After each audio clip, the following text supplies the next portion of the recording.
dijimos que empezábamos y empezaron a sumarse.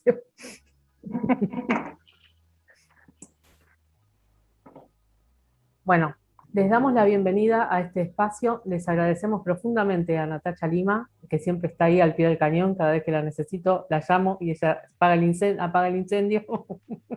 Y al doctor Gustavo Martínez, que es la primera vez que va a estar acá lleno de psicólogos. Tenemos colegas de Chile, de Uruguay y de Perú escuchándolos, o por lo menos interesados en las ponencias de ustedes.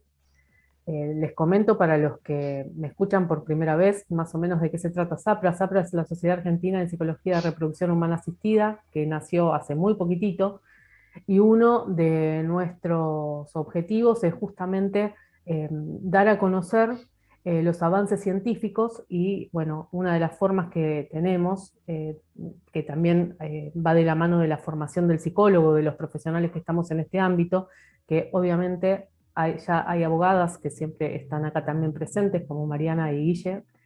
eh, y bueno, la idea es un poco también transmitir en estos espacios de formación gratuita, ¿no? O sea, de formación continua y de accesibilidad para todas y todos, porque, bueno, no siempre es posible. Y nuestra forma de ver un poco, de concebir un poco el aprendizaje, la formación, tiene que ver con esto, ¿no? Con poder compartir investigaciones que se están produciendo en nuestro país, estilos de trabajo y demás, y que sea además abierta a la comunidad.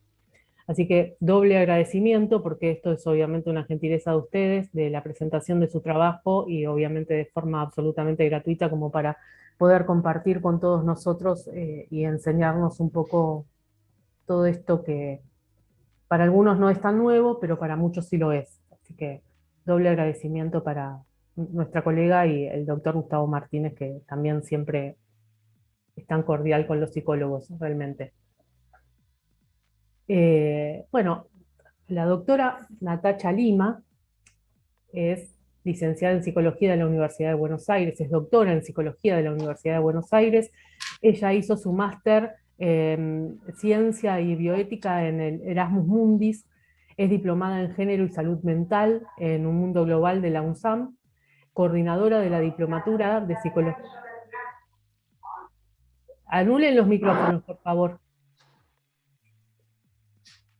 Sí, esa es una cuestión de las reglas de conducta. Por favor, con los micrófonos silenciados como para que nos podamos escuchar, sobre todo cuando hablen Natacha y Gustavo, más que lo mío. Natacha es investigadora del CONICET, es coordinadora de la Diplomatura de Psicología en Reproducción Humana Asistida de la Sociedad Argentina de Medicina Reproductiva, de SAMER, es directora del proyecto, por lo menos de acá de la Universidad de Buenos Aires, del proyecto social Desafíos de la Reproducción Médicamente Asistida en Países Iberoamericanas de Tradición Cultural Católica, de la Unión Iberoamericana de Universidades, entre los que se encuentra la Universidad de Buenos Aires, y el doctor Gustavo Martínez es doctor en Ciencias Biológicas, también de la Universidad de Buenos Aires, es especialista en embriología clínica de SAMER y de la Red Lara, es director del Laboratorio de Biología de la Reproducción de la Medicina Reproductiva de Fertiliz de San Isidro, es profesor de la Universidad de Buenos Aires, de la Universidad de Belgrano, de la Universidad de La Plata y de 3 de Febrero, es vicepresidente de la Red Latinoamericana de Reproducción Asistida, expresidente de SAMER y director del Comité de Acreditaciones de SAMER. Ambos son excelentes docentes, así que son súper didácticos para explicar, los conozco a los dos, he tenido la suerte con una de trabajar y con el otro de escucharlo en la UE, así que bueno, realmente van a tener una tarde súper dinámica y muy enriquecedora.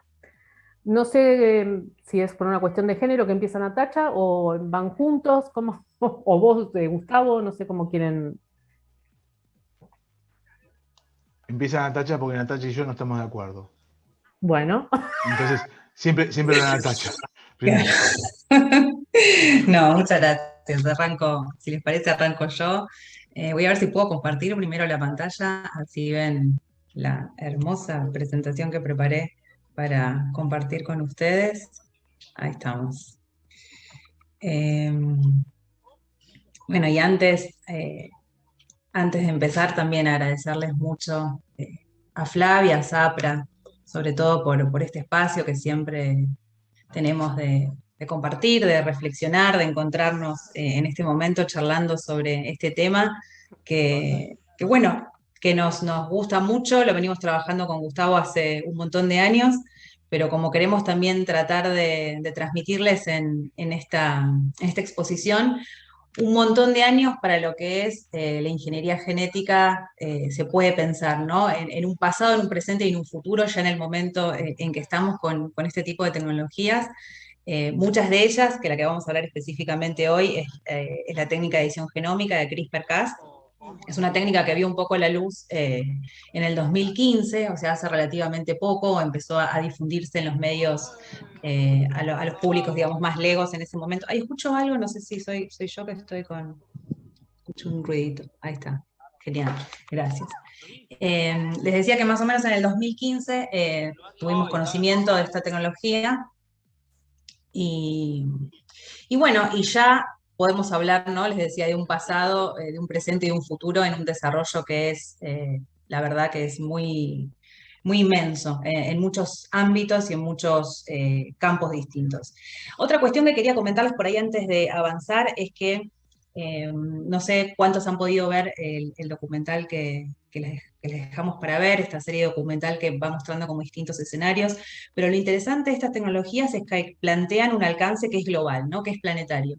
Incluso hace muy poquito, la semana pasada, la Organización Mundial de la Salud sacó una serie de recomendaciones de cómo intentar regular lo que serían los avances en edición genómica, sobre todo en lo que tiene que ver en salud humana, digamos, el campo que mayores controversias éticas también genera, ¿no? Si bien las intervenciones se pueden hacer tanto en el reino vegetal como animal, lo que es el ámbito de la salud humana es uno de los más controvertidos, y ya están hablando de una gobernanza global, ¿no? De un aspecto que de alguna manera supone una intervención que tiene implicancias al resto del planeta. Y para poder pensar cuáles son las mejores regulaciones o cuáles son los principios éticos que están en juego a la hora de pensar estas regulaciones, es importante contar con el consenso comunitario y sobre todo con que la comunidad y la sociedad esté al tanto de qué supone la intervención genética, ¿no? Cuáles pueden ser los riesgos, cuáles pueden ser los usos posibles, cuáles pueden ser los beneficios, digamos, qué tan lejos o qué tan cerca estamos a la hora de pensar la aplicación clínica en nuestro país de estas tecnologías. Así que yo les agradezco muchísimo a todos los presentes por estar participando esta tarde con nosotros y tratar de comprometerlos un poco en ese diálogo y en este intercambio en base a este tema tan apasionante. Como les decía recién, digamos, esta serie son 4 capítulos, espero que los hayan podido ver, la verdad que son muy interesantes todos.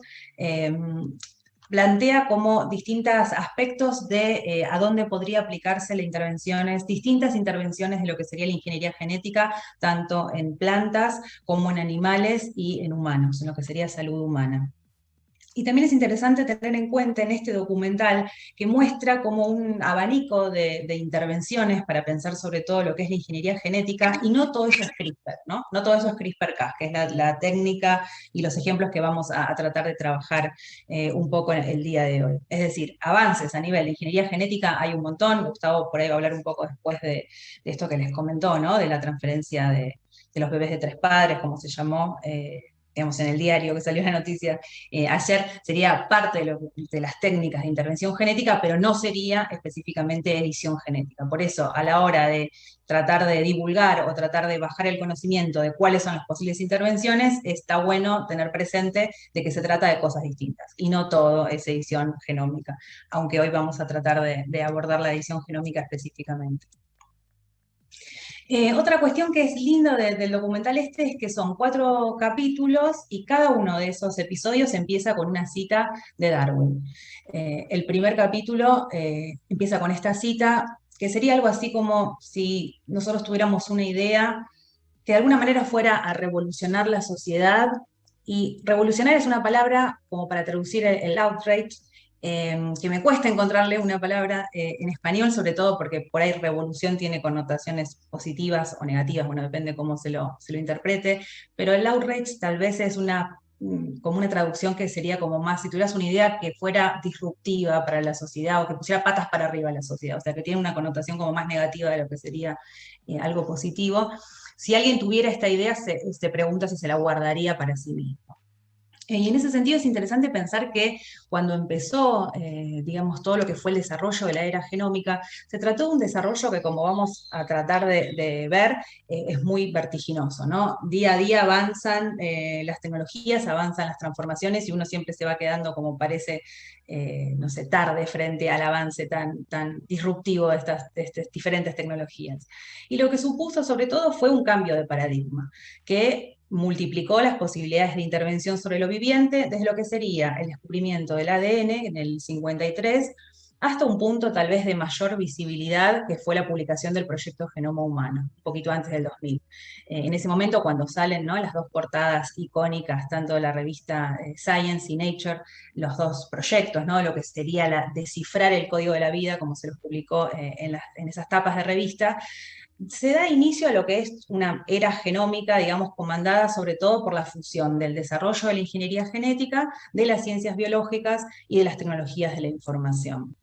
Estas tres grandes áreas, disciplinas que se conectan, llevan, digamos, de alguna manera a producir intervenciones sobre el entorno viviente, ya sea tanto a nivel de plantas, de vegetales, de alimentos, ¿no?, de consumo, como en animales y en humanos, ¿no?, ya sea en las células somáticas, es decir, intervenciones que se hacen sobre el cuerpo de las personas, o a nivel germinal, digamos, una intervención a nivel celular, sobre las células que en este caso podrían ser los gametos, ¿no?, los óvulos y los espermatozoides.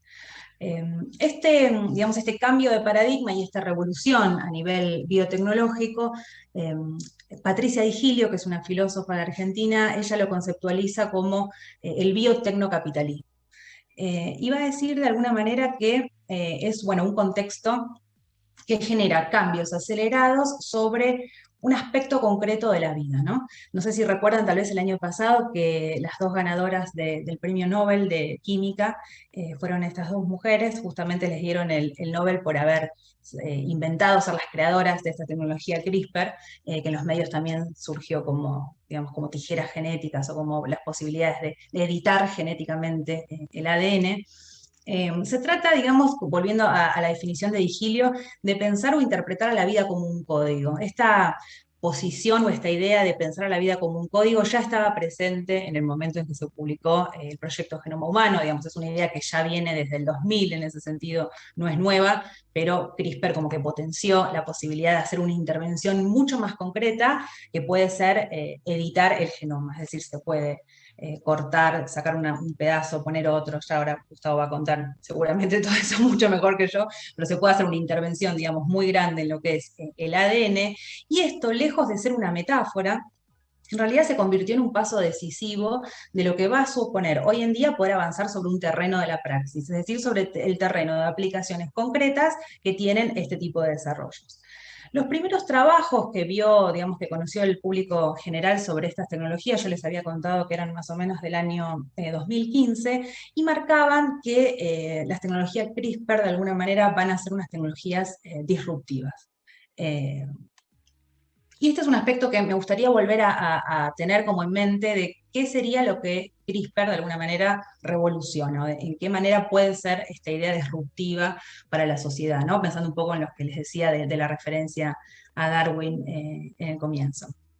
Y otra cuestión que también es importante tener en cuenta es que los desarrollos biotecnológicos, sobre todo las tecnologías como CRISPR, lo que hacen es tener que volver a pensar cuáles son los fundamentos éticos y analíticos a la hora de pensar en el desarrollo de estas aplicaciones. Si ustedes ven en la pantalla, digamos, están listados como aquellos artículos de la Declaración Universal de Bioética y Derechos Humanos, que es como una declaración, si uno quiere pensarlo así, como un gran paraguas que de alguna manera trata de resguardar aquellos valores fundamentales, pero de una manera como muy abstracta y muy escueta, si se quieren, ¿eh? Las definiciones de cada artículo es como muy amplia para justamente abarcar distintos casos. Entonces, si uno piensa en los desarrollos de intervención con tecnologías CRISPR, bueno, ¿cuáles pueden ser los beneficios de tener un uso más extendido, por ejemplo, de estas tecnologías en los que son los cultivos? Vamos a tener alimentos de mejor calidad, de mejor sabor, más grandes, no sé, va a mejorar de alguna manera la racionalidad económica productiva que lleva a la industria de ese tipo de alimentos. puede tener algún efecto nocivo en lo que es para la salud de las personas, comer, por ejemplo, un tomate modificado genéticamente con alguna intervención o algún otro tipo de, no sé, hay intervenciones, por ejemplo, concretas sobre lo que es los champiñones que hacen que no se oxide, o sea, que quede siempre blanquito. Bueno, ¿eso tiene algún tipo de efecto para lo que es el consumo? Después, ¿cómo se piensa lo que es la perspectiva de la autonomía y la responsabilidad individual? La autonomía es como un gran principio bioético y es un eje central de muchísimas de las disquisiciones, digamos, cuando se piensan las intervenciones sobre las personas. Pero el problema que tiene a la hora de pensar y reflexionar sobre lo que es la tecnología CRISPR es que no terminamos de ver cuáles pueden ser los efectos a futuro de estas tecnologías. Entonces, ¿cómo poder determinar si la persona está siendo autónoma a la hora de tomar las decisiones? Si tenemos en cuenta que una de las bases de la autonomía justamente es que la persona reciba el conocimiento suficiente, que esté lo suficientemente informada para poder tomar una decisión, ¿no?, en su propio beneficio. Cuando es incierto el futuro que puede acontecer a partir de la intervención genética, es muy difícil saber si uno sigue siendo autónomo o no. Sobre todo por ahí para las personas que vieron el documental, se acuerdan del nene que yo puse en la primera imagen. Es un nene que nació, o sea, heredó de cada uno de los papás una copia defectuosa de un gen que le hace que va a tener problemas en la retina y progresivamente va a perder la visión.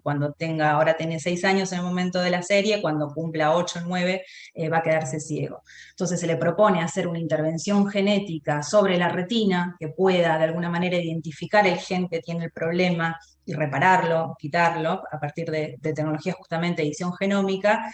Y el problema que se presentaba en ese momento era cómo puede un niño consentir este tipo de estudios que son experimentales, ¿no? Y si lo pensamos desde la perspectiva de los niños, niñas, adolescentes, no podríamos hablar de consentimiento, sino de asentimiento, o sea, que puedan asentir a participar de este tipo de tratamientos y de terapéuticas en ese caso, pero sin tener una idea digamos, cierta de si va a resultar, si va a ser positiva la intervención o no. Entonces, digamos, cada uno de estos artículos, si se quiere, tradicionales, lo que es la ética y la bioética médica, empiezan a ser interpelados a la luz de estos nuevos desarrollos, ¿no? Como lo que yo les comentaba también al principio, cómo pensar el aprovechamiento compartido de los beneficios, o sea, de qué manera podemos involucrar a las comunidades y a las sociedades a tener un mayor conocimiento de lo que supone este tipo de tecnologías para que finalmente puedan llegar a todas las personas que lo necesitan y no quede solamente a partir de las patentes que se generan, digamos, con estas investigaciones o a partir del uso que después se hace solamente para un grupo muy reducido de personas, ¿no? ¿Cómo hacer para democratizar estas mismas producciones, informando a las comunidades sobre las posibles intervenciones de estas terapéuticas? Y dos cuestiones más que les quería comentar, como para no abrumarlos con cosas como de ética medias abstractas en algún punto, pero sí es importante por ahí tener en cuenta 2 artículos. Uno, que es el artículo 16, que habla de la protección de las generaciones futuras, sobre todo por esto que les estaba diciendo recién. Es muy difícil pensar o preguntarnos cuáles pueden ser los efectos que son deseables para las generaciones que nos van a preceder. Porque esto aparece como algo bastante imparable, ¿no? Eso lo discutimos mucho con Gustavo. O sea, hay que poner un límite de qué forma pensar un límite, y si es posible de alguna manera pensar en algún tipo de limitación o no. Y otra cuestión que también es interesante para pensar el tema del avance con tecnologías de edición genómica es el principio precautorio, que es un principio que lo establece la UNESCO en el 2015, que no es parte, digamos, de la Declaración Universal de Bioética y Derechos Humanos, que son los artículos anteriores que les comenté. Es un artículo... Ay, perdón. ¿Alguien me dijo algo? No, sigo. Les decía, es un principio que es anterior, digamos, a la Declaración Universal, y es un principio que viene de lo que sería la protección medioambiental. O sea, surge en el momento en donde hay un posible riesgo que puede afectar a nivel global y no se saben cuáles van a ser las consecuencias de continuar, digamos, con ese tipo de intervenciones. Entonces se llama a una moratoria o a frenar las intervenciones hasta tanto no estén dadas las seguridades y las condiciones clínicas para avanzar, digamos, en el uso en el caso del medio ambiente, en el uso de, por ejemplo, productos como los agrotóxicos, o bueno, algunos que impactan directamente en lo que es el medio ambiente. Este principio, que estaba pensado para problemáticas medioambientales, surgió muy fuertemente en el momento en que este investigador chino en el 2018, a fines del 2018, en noviembre del 2018, presenta a través de un canal de YouTube que él había, digamos, editado el genoma de 2 bebés, de 2 mellizas que nacieron, y fue todo como una gran convulsión en el momento en que él decide hacer público su experimento. Primero porque lo hace por un canal no convencional, ¿no? Digamos, a través de un canal de YouTube cuenta que estas nenas nacieron bien, que el proyecto del cual formaba parte era justamente para evitar que estas nenas contraigan el HIV. Él había identificado un gen que era un poco el que hacía la puerta de entrada al HIV y a otro tipo de condiciones, y él quitándolo, lo que decía era que podía evitar que estas nenas sean inmunes. Digamos, todo el proyecto que él tenía era en base a poder ayudar a personas con HIV para que fueran inmunes sus hijos. El problema surgió en tanto y en cuanto presenta, digamos, el experimento de esta manera, y sobre todo pensando, digamos, se generó como una revolución a nivel mediático, donde salieron un montón de tapas, como ven acá, diciendo que esto de alguna manera trae principios eugenésicos que ya se creía que estaban superados, que lo que hizo en realidad fue el mejoramiento de un embrión y no una intervención terapéutica, porque esos embriones no estaban a priori enfermos, sino que él, a partir de esta intervención, lo que quiso hacer fue mejorarlos. Entonces hay una línea muy fina que se empieza, digamos, a poner como media borrosa entre cuáles son las intervenciones de corte terapéutico, como les contaba al principio, ¿no? La de este nene que tenía un problema en la retina, que se iba a quedar ciego, entonces la intervención apuntaba a poder resolver eso, frente a esta otra que podría suponer un mejoramiento y no algo, digamos, sin un principio que fuera terapéutico en el orden de entenderlo como la salud. En ese momento, bueno, surge, una cosita más que me olvidé decirles, es que cuando este investigador chino presenta su investigación, finalmente yo creo que ahora está preso, me parece, le cerraron la investigación, bueno, fue un revuelo muy grande a nivel mundial, y digamos, varios estados plantean una moratoria. Que quiere decir frenar las intervenciones en la línea germinal, es decir, ya sea intervenciones en el ADN de embriones y de gametos, de óvulos y de espermatozoides, hasta que no estén dadas las condiciones justamente de saber y de tratar de limitar los efectos off-target, ¿no? Esos efectos que no son deseados, son los efectos indeseados.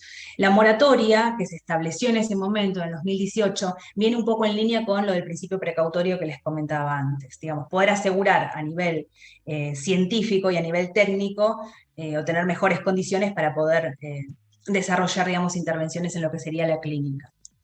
Como les decía también hace un ratito, el 2018 parece que hubiera sido ayer, pero ya avanzó un montón y ya hay muchísimos de protocolos que se están en vías de aprobación para intervenciones a nivel somático, ¿no? Todavía sigue siendo las intervenciones en la línea germinal el punto como de mayor complejidad política y ética como para avanzar sobre esa instancia, pero a nivel somático hay muchísimos estudios que ya están siendo aprobados en este momento.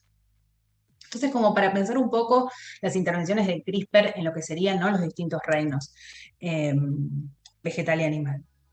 Lo que podemos preguntarnos es, ¿cuáles son las finalidades de estas intervenciones? Digamos, ¿por qué los científicos y los técnicos están queriendo avanzar sobre este tipo de intervenciones?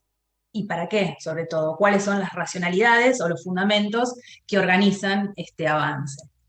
Entonces lo que podemos ver por un lado es, como yo les comentaba recién, hay muchas aplicaciones en vegetales.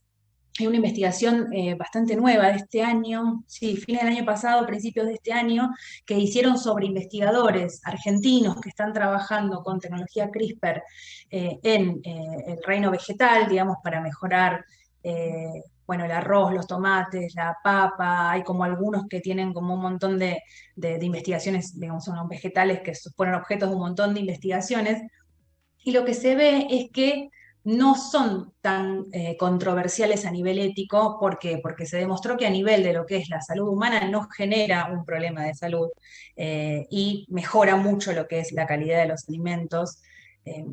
Y la otra cuestión que tienen es que fueron como muchos más aceptados, a diferencia de los transgénicos, ¿no? Que tenían como una connotación mucho más negativa, sobre todo porque se meten genes de otros vegetales. Acá, como la edición es sobre el ADN del mismo vegetal y no se meten genes de otros, tendría como una aceptación mayor en poder seguir avanzando sobre esta línea. A nivel de lo que sería las intervenciones en los animales, se empieza a poner un poco, digamos, más complejo, sobre todo porque hay distintos tipos de intervenciones, ya sea tanto, por ejemplo, para animales que son vectores de enfermedad o insectos de vectores de enfermedad, como es el caso del mosquito de la malaria, bueno, del dengue en nuestra zona, y que los experimentos que se hicieron con este tipo de, digamos, de intervenir un mosquito genéticamente modificado para liberarlo al medio ambiente y que de alguna manera se elimine, ¿no? esa población, no funcionaron tampoco como se esperaba. Entonces ahí ya hubo como algunos reparos en relación a introducir o no introducir este tipo de especies modificadas. Lo mismo para lo que es xenotrasplantes, ¿no? Para poder hacer crear un órgano humano, bueno, los estudios se están probando en cerdos, sobre todo para tratar de evitar el rechazo, o que la persona rechace el órgano trasplantado porque sería un órgano humano el que crece en el cerdo. Y otras intervenciones también que tienen que ver con los animales, es unos ratones avatar que yo creo que les puse una fotito más adelante. Hay un genetista muy reconocido en España que está trabajando muchísimo con estas tecnologías, digamos, con poder editar ratones con la población, digamos, él trabaja o trata de ayudar a las personas que tienen albinismo para que puedan recuperar la visión o para que tengan menos problemas en la visión. Y para eso lo que hace es genera en el ratón el ADN igual que la persona que quiere tratar, y lo que ve es primero la terapéutica, digamos, la medicación para que se restablezca a partir de distintas intervenciones, para que una vez que logren conseguir cuál es el remedio que podría ayudar a la persona a partir de que funcione en el ratón, poder darlo en el humano. Digamos, los animales de prueba para lo que son las intervenciones de edición genómica lo que hacen es se puede estudiar la progresión de la enfermedad y sobre todo qué terapéutica le funciona mejor para después dársela al humano. Y lo que sería las intervenciones concretamente de CRISPR en humanos, ahí les contaba recién como dos líneas, la línea somática, que serían todas aquellas intervenciones que recaen sobre el organismo de la persona, como puede ser el caso del nene que se hace sobre la retina, pero pueden ser también in útero, cuando todavía el bebé no nació, y puede ser también en la línea germinal, digamos, editar embriones y gametos, que sería la parte que todavía está costando más, digamos, para avanzar. Las racionalidades o los fundamentos que guían este tipo de aplicaciones, sobre todo en lo que es humanos, es una racionalidad preventiva terapéutica, es decir, el objetivo que tienen las intervenciones es poder restablecer la salud de la persona que está afectada. Pero como les decía también, poder restablecer la salud y ser una mejora, o que la intervención caiga dentro de lo que sería una mejora, es un límite que por momentos es difuso y a veces genera algunas controversias. Patricia Digilio se pregunta, ¿no?, cómo diferenciar estas aplicaciones preventivas o terapéuticas de aquellas que justamente son transformadoras. Me parece que esta idea de que las tecnologías CRISPR pueden transformar algo de lo que sería la naturaleza humana, de alguna manera presenta como esta idea de la disrupción, ¿no? De poner patas para arriba a la sociedad, de generar, digamos, ese efecto un poco desconcertante o de vértigo, sobre todo para pensar el avance un poco de estas biotecnologías.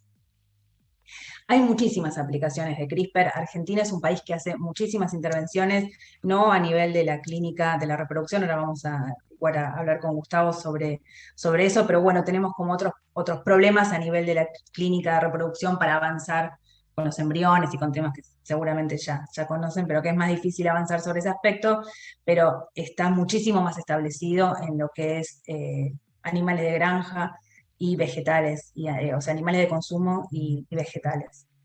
Los tomates, bueno, hay muchísimas investigaciones de tomates, como yo decía recién, de papas, ¿no? Para que no se oxiden, para que, no sé, incluso hoy en día, si uno va a comprar una espera la verdulería y la deja ahí un montón de tiempo, no se oxida, entonces tienen, digamos, ya estas intervenciones que llegaron a muchísimos de los productos que uno consume. Les conté también lo de los senos trasplantes. Y este ejemplo está bueno, está buenísimo porque digamos, son investigaciones que se están pensando, que ya van como un paso más allá de lo que veníamos hablando recién, de este pez que tiene la característica de poder regenerar el corazón. Entonces, como los científicos están tratando de identificar cuál es el gen que es capaz de restablecer la funcionalidad o restablecer el corazón en este pez, para poder eventualmente eh, sacar este gen, digamos, identificarlo y ver si se puede usar para una persona que tuviera problemas cardíacos. Digamos, ya ahí hablamos de otro tipo de intervenciones, pero bueno, hay miles de ejemplos donde se empezaron a estudiar, digamos, algunas funcionalidades. Y la incógnita más grande, yo creo que despierta el tema de la edición genómica, es qué pasa con la naturaleza humana, ¿no? Si finalmente hay algo del orden de lo natural o de lo artificial, o pensarlo, nunca lo queremos decir como manipulación, porque ya es una palabra que está cargada, ¿no? Como peyorativamente. Incluso cuando se empezaron a publicar los estudios de CRISPR, se habla de edición, porque la palabra edición ya comporta en sí algo positivo, ¿no? Uno edita un texto para verlo mejor, manipulación tiene como esa contra, pero bueno, es una intervención concreta que se hace sobre el ADN y puede tener riesgos y beneficios que todavía muchos no se conocen. Algunos de los riesgos, sobre todo de los que se encontró como en el primer momento, cuando recién surgió la tecnología CRISPR, que sería 2015, por ahí un poquito antes, o sea, viene con un desarrollo mucho anterior, el público se enteró de esta tecnología recién en 2015, pero se venía desarrollando hace muchos años, y en ese momento lo que pasó es que había muchos efectos off-target, no fuera del punto donde se quería editar, por distintas cuestiones a nivel técnico que no tenían el resultado esperado. Entonces se decía, bueno, hasta tanto no puedan invocarle y dar bien para que la cosa funcione, no se puede avanzar con esto. Otro problema que estaban eran los modelos animales, porque no termina siendo algo, o sea, si bien el ADN plantea como una continuidad entre las especies, que le funciona al ratón, no significa que le va a funcionar también a la persona. Ahora, ajustando, digamos, el ADN entre los dos, podríamos llegar a conseguir, digamos, una mejor terapéutica, pero todavía sigue estando dentro de la balanza de los riesgos, por decirlo así. Y después el artículo que yo les había mencionado, que es uno de los más importantes, es: ¿estas intervenciones van a ser deseables para el futuro de los niños? Digamos, es algo que nosotros podemos asegurar que va a ser inherentemente bueno, si bien los valores de bueno y malo no son parte de la moral y va cambiando, pero ¿qué cambios son los que queremos frente al uso de estas tecnologías? ¿Qué cambios serían deseables? Y por otro lado, por supuesto, los beneficios, hay un montón de beneficios de estas tecnologías. Les comentaba recién en lo que sería la línea somática, es decir, sobre el cuerpo de la persona, y la línea, no, intervenciones en la línea germinal, es decir, en los gametos y en los embriones. Los desafíos que presenta la tecnología CRISPR para pensar las intervenciones a nivel somático, el primero y más grande de todos es el manejo de la información. Es decir, a no poder tener a ciencia cierta o lo más cercano posible cuál va a ser el desenlace de la intervención, es bastante difícil conseguir un consentimiento libre e informado, sobre todo porque estamos hablando de ensayos y estudios que son todavía experimentales. Entonces requieren como otro nivel de asesoramiento, de comprensión, de intercambio con el paciente, en donde muchas veces tampoco se sabe cuál va a ser el desenlace. Cómo esto de alguna manera afecta el principio de autonomía, y cómo de alguna manera también cambió lo que es la relación médico-paciente, porque tener un mayor conocimiento a nivel social y poder tener un acceso más grande de las personas directamente a hacerse estos testeos, muchas veces trastoca la relación médico-paciente, porque no pasan por el médico las personas que quieren hacerse algún testeo, por ejemplo, un testeo voluntario. El otro día escuchaba de un hombre que su padre había muerto de Huntington, de la enfermedad de Huntington, y él quería testearse para saber, tenía el tipo 30 años, quería testearse ahora para saber si era portador y si en el futuro iba a desarrollar la enfermedad. Pero este testeo venía por un antecedente familiar que él conocía, y no era una derivación de un médico que lo había acompañado, que hacer todo el proceso, digamos, ¿qué pasa con esto cuando las personas directamente acceden a hacer estas autointervenciones, digamos? Sin caer en un paternalismo médico de decir, bueno, tiene que estar siempre el médico acompañando estos procesos de salud o enfermedad. No, tal vez no. Pero bueno, generan, digamos, por lo menos interrogantes en torno a eso. ¿Se trata siempre de una terapéutica? ¿Estamos siempre en el terreno de pensarlo en el parámetro de lo que sería salud o enfermedad? ¿O estamos pensando en intervenciones que ya no tienen que ver con lo terapéutico y tienen que ver con la mejora? Por otra parte, la mejora. Bueno, no sé, uno estudia un idioma, lee, siempre trata de mejorar o de comer sano. Hay una mejora a nivel social que también uno trata de conseguirla. Entonces, ¿por qué estaría inherentemente mal que uno quisiera hacer una mejora genética sobre su persona? Eh, Tal vez no, no sé. Este es el ratón mutante que yo les contaba, ¿no? Con estas intervenciones que hace el genetista español, Luis Monteliu, que trabaja muchísimo con esto y tiene muchísimos proyectos también que presentó para tratar de, bueno, de avanzar sobre las intervenciones en la línea de lo que sería la salud. Y por otro lado, lo que son las terapias génicas, digamos, de intervenciones a nivel germinal, por supuesto se generó en los últimos años un incremento en el conocimiento para mejorar las tecnologías médicas enorme. Se está pensando en un montón de solución a enfermedades de las cuales antes no había ninguna forma de solución, entonces hay un montón de beneficios también en estos desarrollos. Y los riesgos, bueno, son estos que veníamos charlando, ¿no? No tener la posibilidad de tener un consentimiento informado que realmente pueda reflejar la realidad de lo que va a suceder, los efectos off-target. Esos efectos off-target fueron limitándose.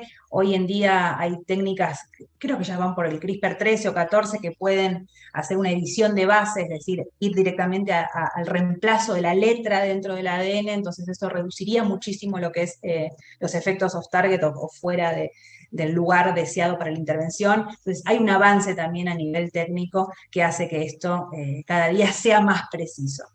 Entonces la duda es si nosotros, o sea, se había establecido una moratoria que impedía avanzar por los efectos off-target. Ahora que no hay casi efectos off-target, o que están bastante mucho más limitados, ¿se podría avanzar? Bueno, digamos. En ese sentido, el principio precautorio es el principio que todo el tiempo está tratando de medir esto, ¿no? Medir qué pasa con estos posibles riesgos a futuro y cuáles serían los beneficios del avance.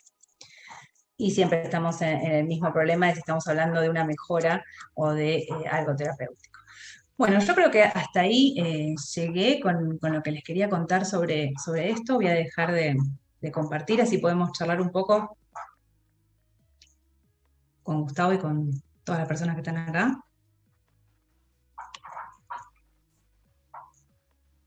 Ahí está. ¿Estás ahí, Gusi?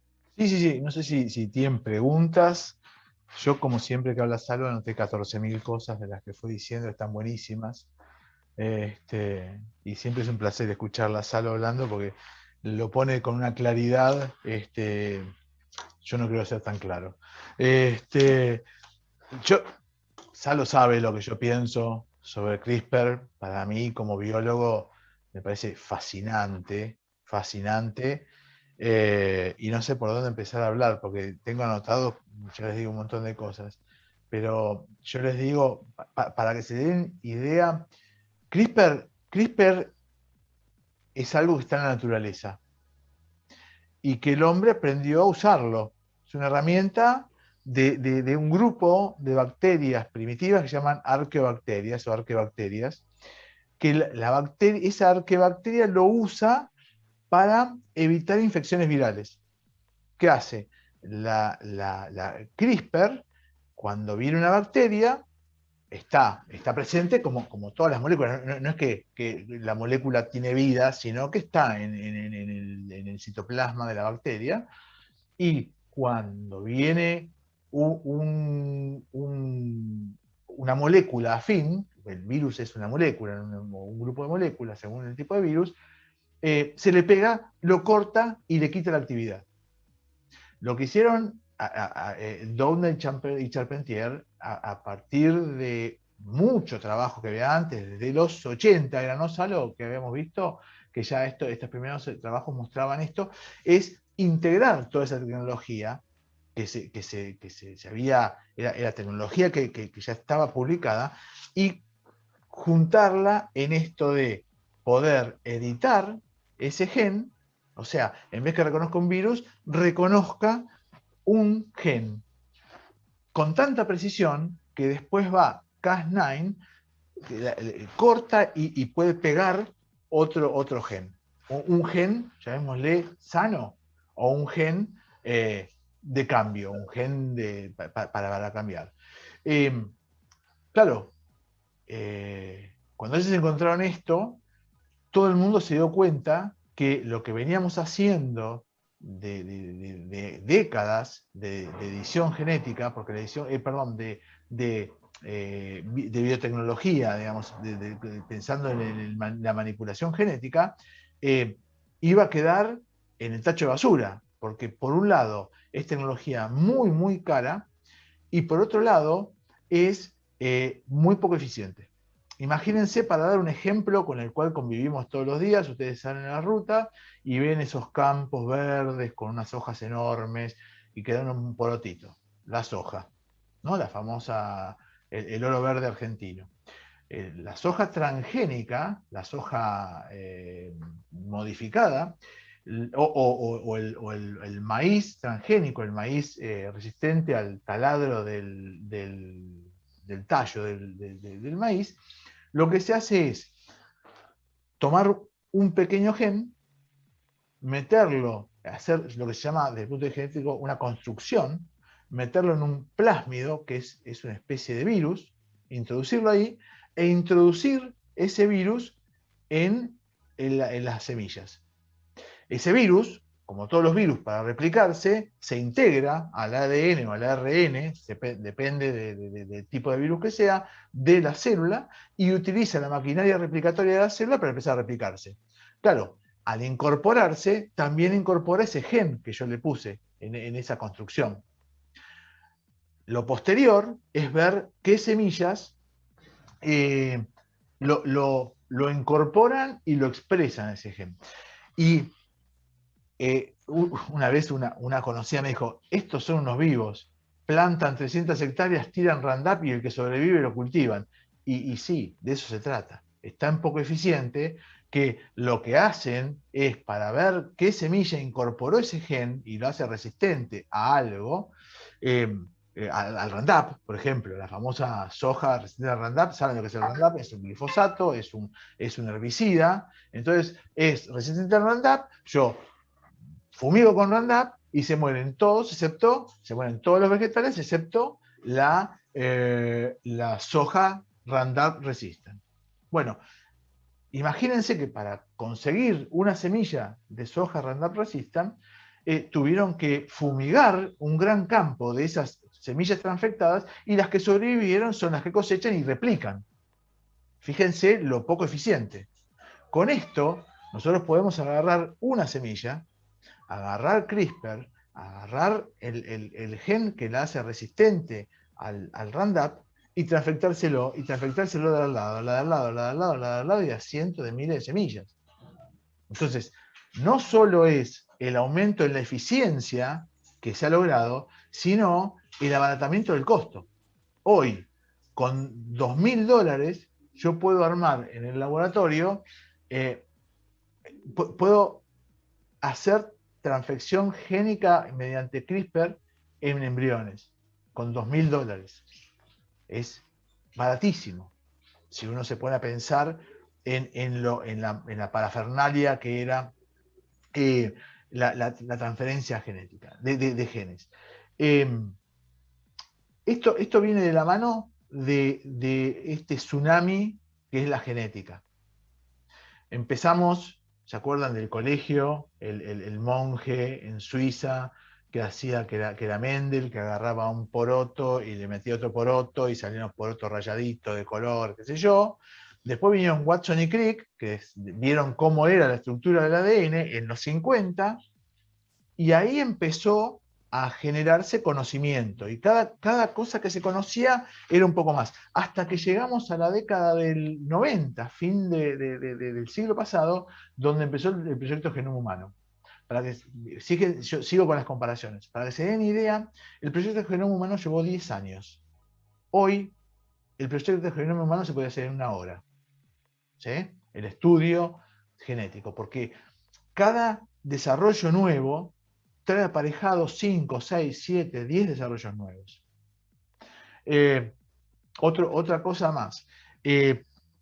Nosotros hoy es tan accesible la tecnología del CRISPR que nosotros, yo siempre con uno de mis socios y amigos, algunos lo conocen, Antonio Cataño, siempre fascinamos con, vieron que Blade Runner, la película Blade Runner, la 1, la buena, empezaba en 2018, ¿no? O sea que ya hay alguien que ya hizo replicantes. ¿Se acuerdan que eran los replicantes? Que eran seres humanos, pero no eran seres humanos, que eran de diseño, que se los usaba para ir a los planetas exteriores a traer rocas, y tenían la ventaja de tener mucha fuerza y tener un límite en la vida.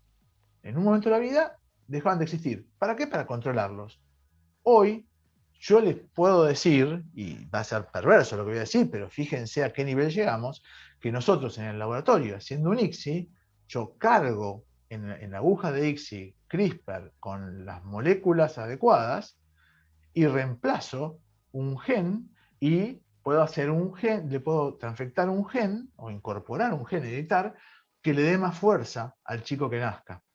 Que es un poco lo que hizo He, que mostraba con los superhumanitos que hizo resistentes al SIDA, porque en realidad lo que hizo fue crear superhumanos resistentes al SIDA. Hay 2 en el mundo, esas 2 nenitas. La otra cosa que puedo hacer con ese mismo embrión es ponerle, disminuir la capacidad cognitiva. Entonces, tengo una persona fuerte con una capacidad cognitiva disminuida.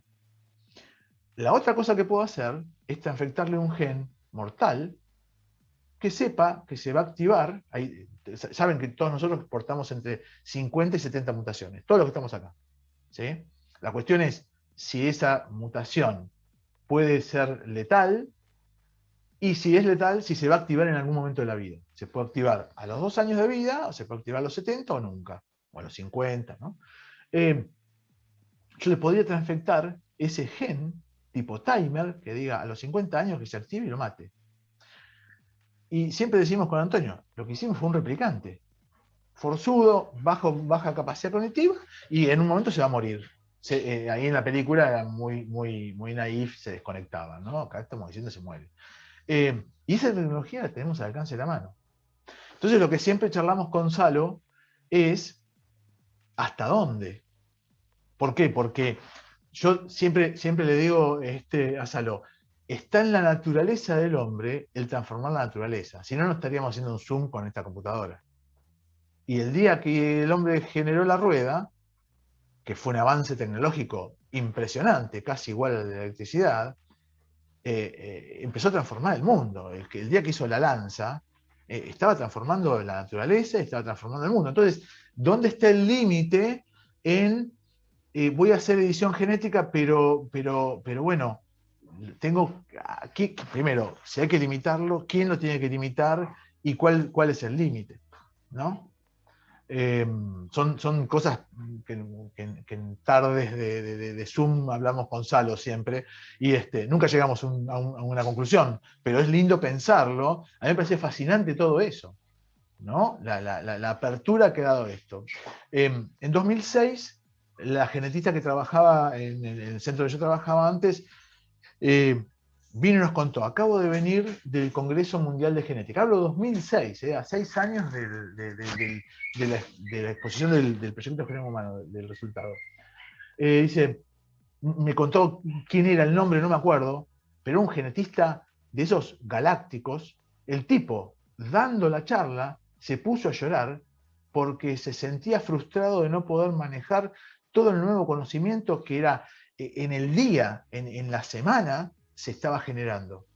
Imagínense que ahora hay tantas ramas de la genética que ya están en la ultra especialización. Y después, otra cosa que también es importante, hablando de los límites.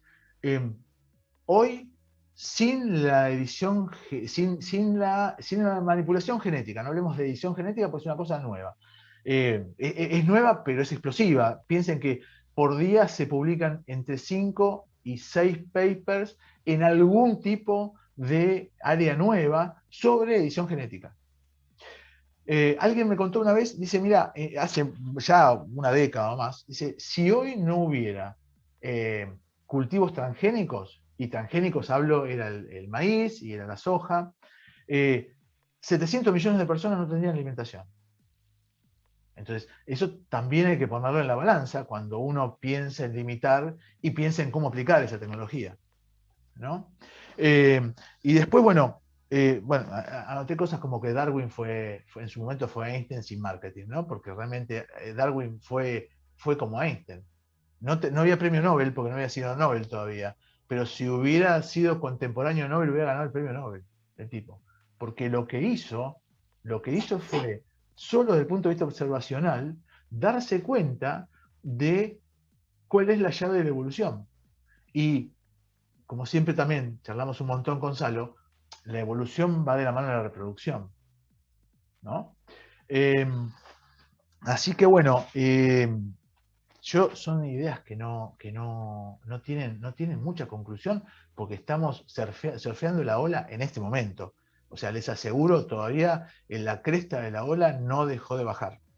Lo que sí, y ya para cerrar y no robar más tiempo con esto, es cuando Salo habla de la moratoria, hay una picardía en esa moratoria.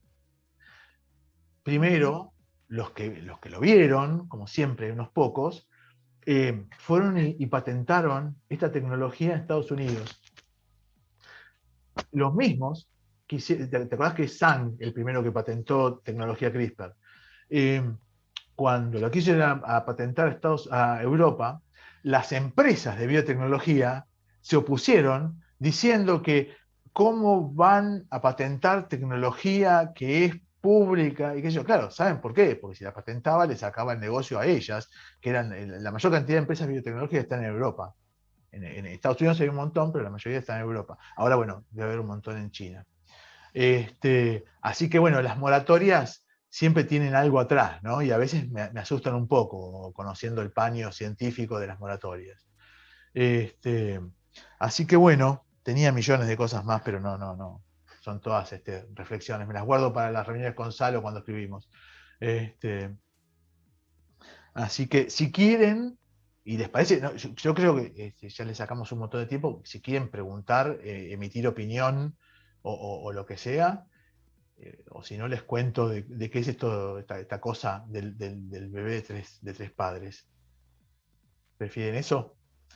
Bueno. De nuevo, hablando de cómo es la tecnología y qué sé yo, hay cosas que son de marketing, ¿no? Una cosa que me he notado, muchas veces, les voy a contar un cuento de los biólogos, muchas cosas que hacemos los biólogos, nosotros tenemos dos tipos de investigaciones. Una la que nos gusta y otra la que nos da plata. ¿Sí?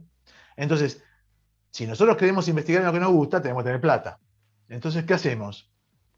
En la línea germinal. Esa es la clave, ¿no? La pregunta esta. Ahora charlamos un poquito de eso. Pero empezaron a aparecer un montón de biólogos, seguramente vieron unos chanchos con lana o con pelo de cabra, ¿sí? Y alguien me dice, ¿qué sentido tiene? Y la verdad que ninguno, porque no me voy a hacer una bufanda de pelo chancho, pero les aseguro que el biólogo que hizo eso, o el genetista que hizo eso, se presentó a un grant y lo obtuvo. ¿Entienden? Entonces hay muchas cosas que son de marketing. Y el hecho de llamar un chico de tres padres, y estamos todos dando vuelta a la cabeza a ver qué pasó. ¿Sí? Perdón, y acá lo que preguntaba Soledad, desde el punto de vista de la salud, ¿qué sentido tiene la edición genética en líneas germinales si la enfermedad puede eventualmente prevenirse a través de un PGTM? Sí, la cuestión que esto es mucho más puntual, ¿no? El PGTM tiene ciertos riesgos, entendible todo lo que decís, obviamente mucho más manejable en la clínica diaria y más aceptado, pero bueno, uno podría pensar que determinadas enfermedades sería más fácil ya directamente inyectar en el ICSI el CRISPR con la construcción a reemplazar adecuada. A veces, muchas veces, pensemos que esa mutación que puede llegar a tener es de, como dijo Salo, de una sola letra. De una sola, ¿se acuerdan? Carlos Gardel y Aníbal Troilo, ¿no? Es el reemplazo de una sola, que a veces impide el normal funcionamiento del gen. A veces es todo el gen que está mutado, ¿no? Y también, ya, como siempre me estoy yendo por las ramas, pero piensen también que las mutaciones son lo que alimentan la evolución, ¿no? Y que la evolución no tiene una dirección. La evolución es al azar. Yo les hago un caso. Mi mujer es bióloga y mi hijo está por recibirse de sociólogo. Y las charlas acá vienen con la posición, la mía evolucionista, la de mujer biologicista y mi hijo sociólogo. Y en una charla encendida, un sábado a la noche, mi mujer me decía, no, el éxito reproductivo es lo que hace mover a la evolución. Y sí es lo que hace mover a la reproducción, porque éxito reproductivo, ¿cuál es? Es poder tener descendencia. Así que bueno, pero volviendo al tema marketinero, si hay un nombre marketinero, un nombre marketinero es un bebé de 3 padres. Así que bueno, voy a tratar de resumir. Perdón, voy a abrir primero la presentación. Acá estamos. Bueno, seguramente esto va a fallar como cada vez que doy clases en la universidad y no puedo abrir la presentación como tal. A ver si me sale la gracia ahora. Bueno, ahí seguramente se lee, ¿no? Lo del bebé de 3 padres. Está negro todavía, Gus, pero ahora sí, ahí va, ahí va. Bien. Ahora, ¿funciona si expando? ¿Ahí se ve? Sí, perfecto, sí, sí. Mira vos. Y después contame cómo hice para la facultad, porque no me sale nunca esto. Bueno, un bebé de 3 padres. Y yo le pongo una pregunta. ¿Es un bebé de 3 padres? Un cuento un poco largo. En el meeting anual de 2015 en ESRE, se presentó, fue el trabajo que abrió el Congreso, se presentó un trabajo en el que mostraban cómo se podía tratar una enfermedad que se llama la enfermedad mitocondrial. Resulta que la HFEA, que es la autoridad de la reproducción, de la fertilidad y la biología humana, británica, que trabaja muy bien, muy bien, y tiene muy buena regulación. Nosotros tratamos de armar la versión argentina y nos salió horrible, pero bueno, ellos trabajan muy bien. Aprobó, después de haber presentado 3 veces el proyecto, la transferencia nuclear del ovocito en embriones humanos para tratar la enfermedad mitocondrial. Entonces, bueno, qué raro que no querían. Lo que pasa es que está subyaciendo en eso la posibilidad de no usarlo solo para esto, sino para usarlo, como mostró ahora el trabajo de Ariel Ahumada de Procrearte, hacer una falsa ovonación. Hablando un poco, seguimos con la evolución, tema que me fascina, como se dan cuenta. En la evolución, hace unos 200 millones de años, una célula seguramente bacteriana, se introdujo dentro de la célula eucariota. Ustedes saben que la célula eucariota es la que tiene un verdadero núcleo. Y la procariota es, por ejemplo, la bacteria donde el núcleo no existe y el ADN está suelto, libre dentro de ese citoplasma, o con cierto ordenamiento, pero no ordenado dentro de un núcleo. Por eso se llama procariota. Eucariota, de carionte, es la que tiene verdadero núcleo. ¿Qué pasa? La evolución llevó a una asociación simbiótica entre esa bacteria o ese organismo celular y la célula eucariota. Y hoy, siglo XXI, en esta era, la célula eucariota no puede vivir sin esa célula procariota y viceversa. Esa célula procariota devino en lo que nosotros llamamos mitocondria. ¿De qué se encarga la mitocondria? Intercambio de productos de transcripción, replicación y traslación de sus genes. Y tiene genes propios. Tiene genes propios y tiene un ADN propio. Chiquito. Chiquito, creo que codifica algo de 13 genes, pero lo tiene. Como les dije, esta relación se convirtió en simbiótica y una función crítica, porque la realidad, la mitocondria, es la encargada de producir la energía de la célula eucariota, la que hace la respiración, el famoso ciclo de Krebs, que nos costaba tanto estudiar, el circulito que venía de glucosa y salía, y después salían AMP cíclico, ¿no? ATP. Se hace en las crestas de la mitocondria, las crestas mitocondriales. Y una cosa también fascinante, y les juro que con esto no me voy a derivar porque si no empiezo a contar de Ricardo III y cómo lo descubrieron, sus restos, pero que las mitocondrias se heredan por vía materna. ¿Por qué? Porque el citoplasma, pese a lo que diga Hollywood, el espermatozoide, no entra de cabeza en el citoplasma ovocitario. El espermatozoide se pega por la cabeza a la membrana plasmática del ovocito y ésta lo incorpora, dejando afuera el flagelo y la pieza media. ¿Y la pieza media qué tiene? Todas las mitocondrias de la célula originaria espermática. Entonces, las mitocondrias del nuevo embrión formado son solo de origen materno.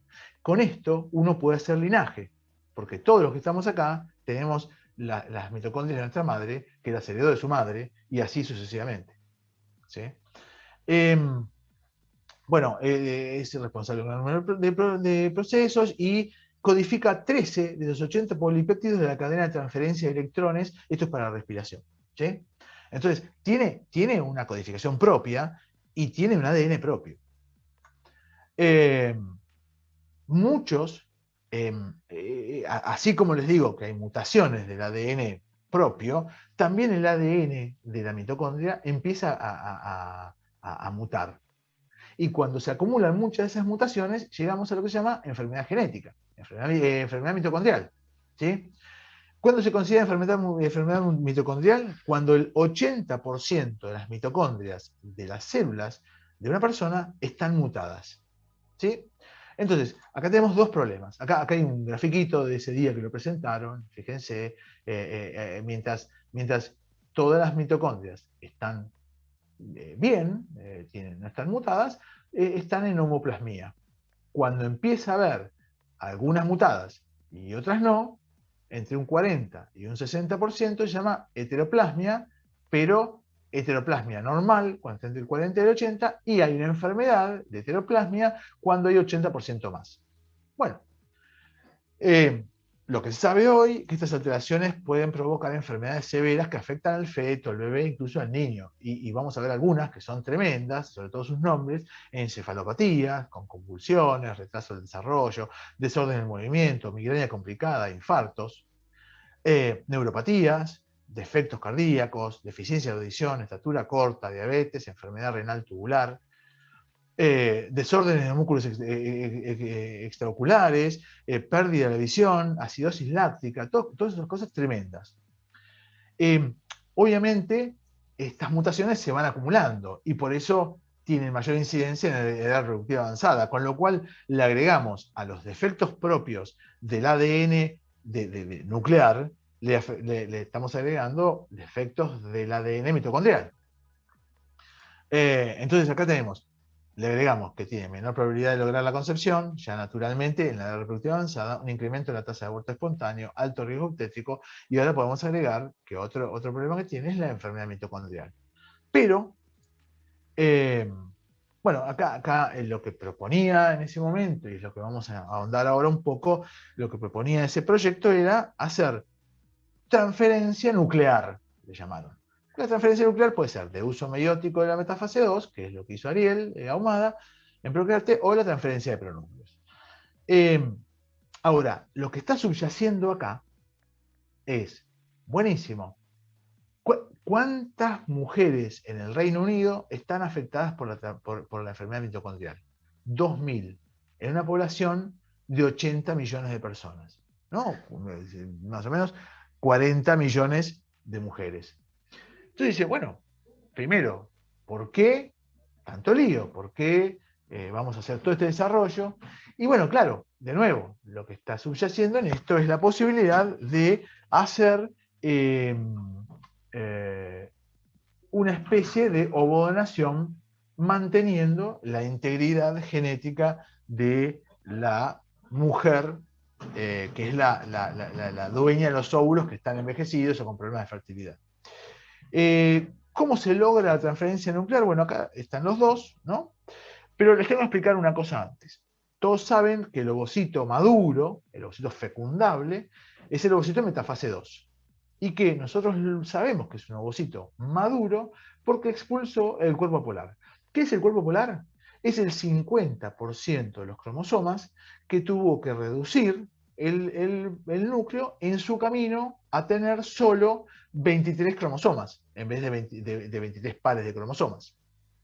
¿Qué pasa? Ese corpúsculo polar tiene 23 pares de cromosomas, igual que los que van quedando dentro del ovocito. Después hay un cuento que uno dice, sí, el producto final de la ovogénesis es un óvulo único, un ovocito único con dos cuerpos polares. No, en realidad este cuerpo polar después se divide y termina dando dos pequeños cuerpos polares con la mitad de los cromosomas cada uno. Y cuando se produce la fecundación, se expulsa el segundo cuerpo polar. Y ahí sí, ese segundo cuerpo polar tiene el 50% de los cromosomas. Entonces ahí sí tenemos que hay dos cuerpos polares, que después uno se va a dividir, y vamos a tener tres cuerpos polares con 23 cromosomas cada uno, y un ovocito con 23 cromosomas, que sumado a los 23 cromosomas del espermatozoide, va de nuevo a conformar, cuando se haga la singamia, la fusión de esos dos pronúcleos, 23 pares de cromosomas. Un cuento divertido, una alumna mía, le pregunté cómo se determinaba el sexo desde el punto de vista cromosómico y me dijo que el ovocito tenía 23 cromosomas X y que venía un espermatozoide Y y daba un varón, y si venía un X daba una mujer. No aprobó esa pregunta. Bueno, pero volvamos al corpúsculo polar. ¿Qué es lo que hizo Ariel Ahumada? Él, usando un microscopio que tiene él, que es un Foldscope de epifluorescencia, él pudo ver esto que les decía, cuando se expulsó el cuerpo polar, ver dónde quedaba la placa metafásica del metafase 2 dentro del citoplasma. Entonces, lo que él hizo fue tomar esa placa metafásica de un óvulo de una donante, sacarlo, descartarlo, tomar la placa metafásica del óvulo de la paciente, de la futura receptora, e introducirlo adentro de ese cuerpo, de ese ovocito enucleado, y ponerlo a fecundar. Eso es transferencia del uso mitótico. ¿Sí? Vamos a ver un gráfico después. Acá está el gráfico. ¿Ven? Acá tiene. Acá hablan de sano y mutado, pero extrapolémoslo a citoplasma de la donante y citoplasma de la futura receptora. Lo que hace acá es enuclearlo, como les dije, enuclean también y después este núcleo se lo pasan al citoplasma nucleado de la donante, y esto se coloca con el semen el que va a fecundar, sea la pareja o de un banco, para hacer un ICSI. ¿Sí? Esta técnica en particular tiene un problema. Para que el citoplasma de un óvulo y todos los citoplasmas de todas las células mantengan la entidad de esa célula turgente, como si fuera, comparémosla a propósito con una bolsa de nylon llena de líquido. Para que esa bolsa de nylon se mantenga turgente, expandida, tiene que haber un aparato citoplasmático de cadenas de moléculas que le dan estructura, que lo mantiene inflado. Lo que se hace en este caso para lograr esta enucleación, si yo lo hiciera con esta aguja en bisel, con la célula completa, la célula sin tocarla, yo la célula la degenero. Entonces lo que se hace es una despolimerización transitoria de ese aparato citoplasmático, del citoesqueleto, con un producto que se llama citocalcina B, donde se lo sumerge durante 10 minutos, se despolimeriza, se desarma toda esa estructura, se aprovecha ese momento para enuclear, y después, cuando uno lo saca la citocalcina B, lo lava y se repolimeriza. ¿Qué pasa?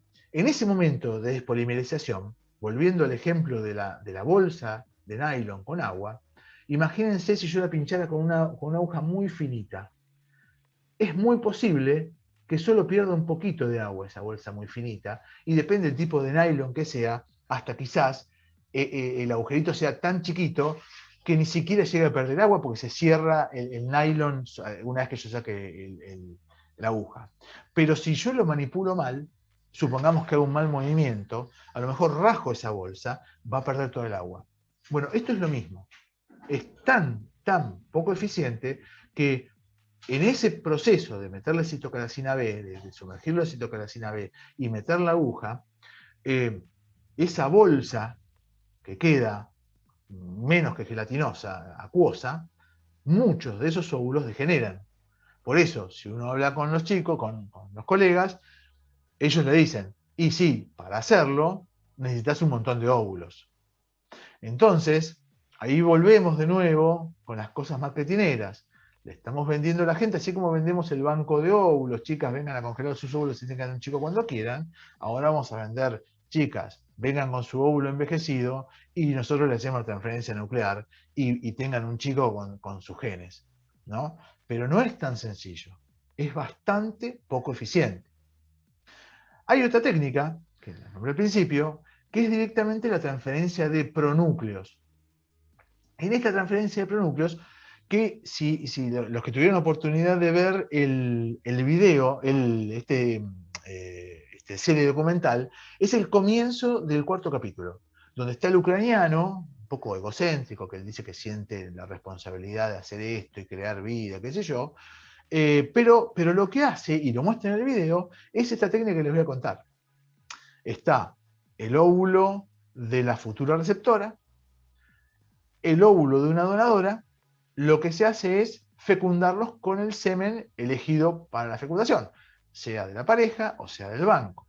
Entonces, el paso siguiente es que vamos a tener un pronucleado con el cigoto de la futura receptora y un pronucleado con el cigoto de la donadora, de la donante. Lo que se hace con una aguja similar en bisel es ahora enuclear el cigoto de la donante, dejarlo sin núcleo. ¿Cómo? Le saco los dos pronúcleos. Le saco los dos pronúcleos. Y con la misma aguja, esos pronúcleos los descarto, tomo los pronúcleos del óvulo de la receptora y los inserto en el ovocito enucleado de la donante y tengo conformado un pronucleado que después se deja seguir. Obviamente esta técnica no es 100% eficiente, pero es mucho más eficiente que la otra técnica, porque en la otra técnica nosotros al usar citocalcina estamos poniendo muy inestable, estamos haciendo muy inestable el óvulo.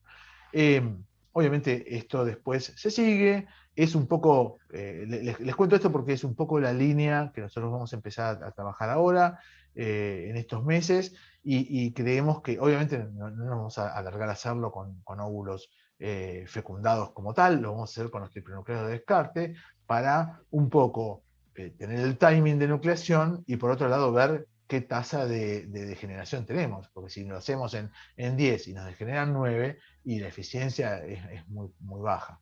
Pese a eso, un montón de pacientes lo están pidiendo. Y bueno, acá era la reflexión que un poco le spoileé antes, dije, ¿solo la enfermedad mitocondrial? Y la verdad que no, porque lo más atractivo de esto es justamente poder utilizar esto para hacer donación. Y que la paciente, que a ustedes va y ustedes le explican del duelo genético, que el chico que van a hacer es su hijo, y que lo único que no tiene son sus genes, pero que cuando diga mamá se le van a caer los pantalones.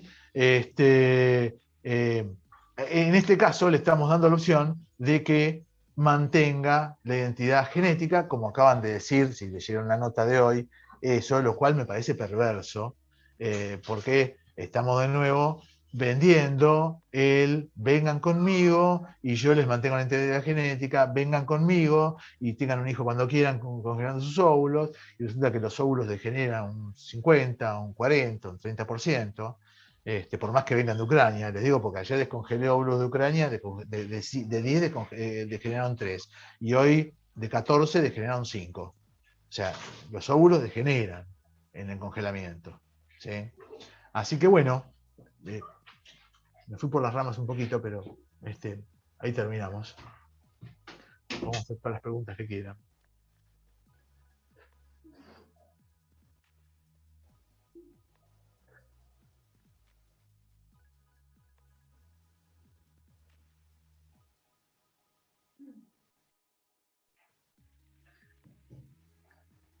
No sé si alguien tiene una pregunta.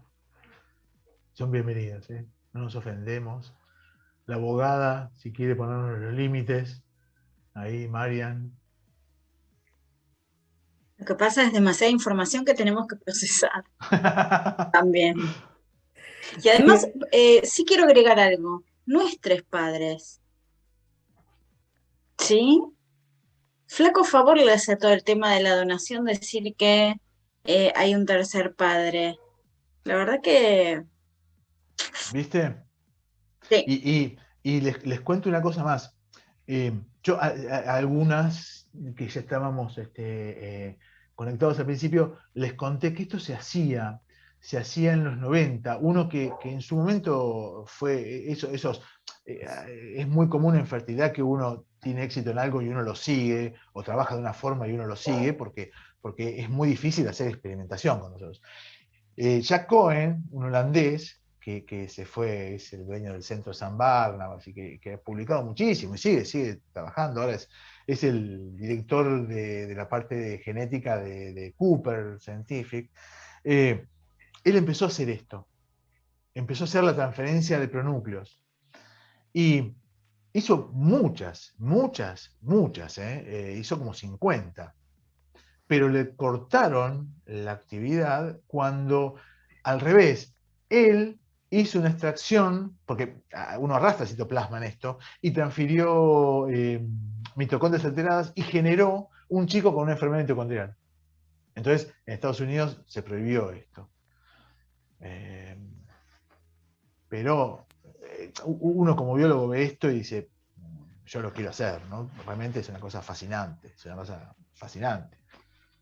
Ahí les dejé la nota, en el chat por si alguien no la vio, salió, no sé si ayer o hoy, digamos, estamos como muy en tema para. Sí, ayer y hoy. No, ayer fue. Sí. Como para pensar esto también que charlamos al principio, para los que por ahí pudieron ver el documental, no todo es CRISPR, digamos. Esta técnica que contó Gus hoy no es de edición genómica, o sea, está dentro de lo que sería las intervenciones de la ingeniería genética, pero hay distintos usos y distintas técnicas.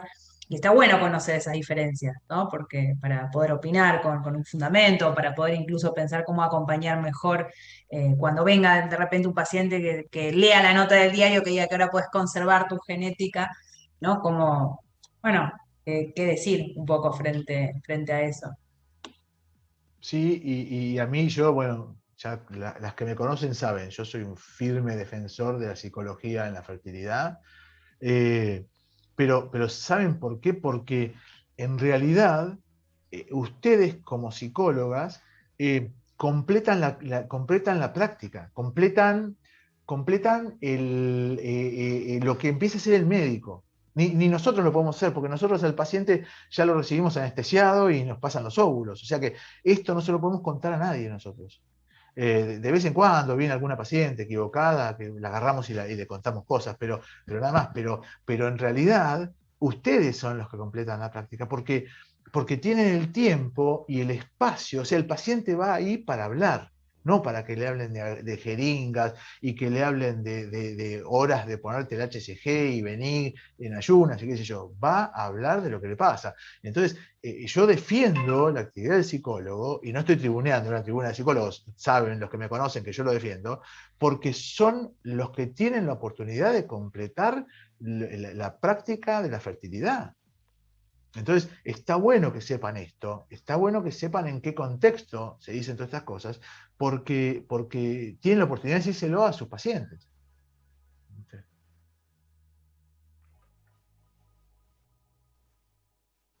Sí, para lo cual primero me parece que tenemos que terminar de entender nosotros.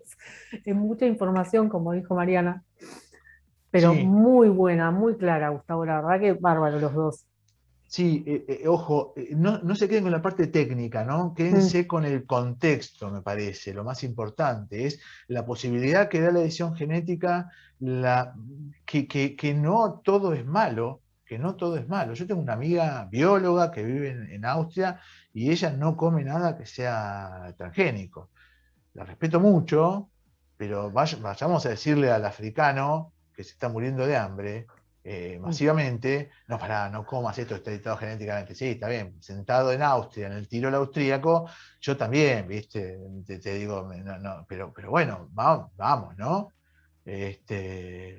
Hay herramientas para aplicar que no son todas malas. Me gustó lo que dijo Salo sobre la facilidad de ver que en el vegetal es más fácil verlo, en la inocuidad, porque es más fácil de estudiar, porque es más fácil de destripar y, bueno, tengo otro vegetal después y vi que no hay problemas.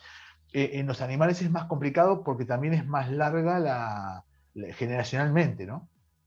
Hay que esperar que llegue a la pubertad o al periodo reproductivo, ver si, por ejemplo, saben que acá se editó, hoy se clonan, acá se clonan regularmente caballos, sobre todo, porque es muy difícil de reproducir, pero Daniel Salamone en agronomía clona vacas, perros, caballos y hasta animales exóticos.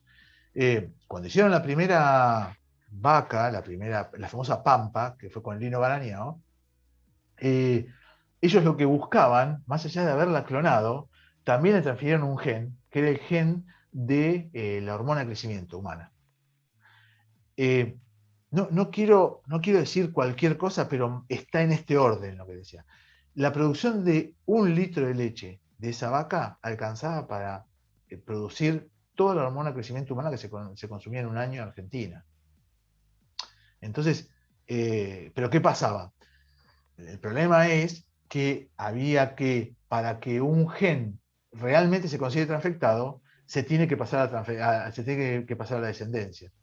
La descendencia en una vaca lleva 16, 18 meses, entonces es un trabajo larguísimo. A diferencia de eso, en un vegetal, uno enseguida puede tener semillas y volver a plantarlos y evaluarlo, ¿no?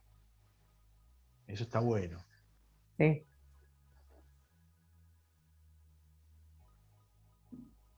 sí. La verdad que no sé, hay preguntas en el chat, me parece, o por lo menos comentarios y agradecimientos, pero bueno, nada, esto de la nota de los tres padres me parece que es un poco lo que hablamos muchas veces con muchos de los que estamos acá presentes, ¿no? Que tiene que ver con esto de meter bajo la alfombra el tema de la donación, ¿no? Esto de tratar de ocultar lo inocultable. Pero el tema del CRISPR,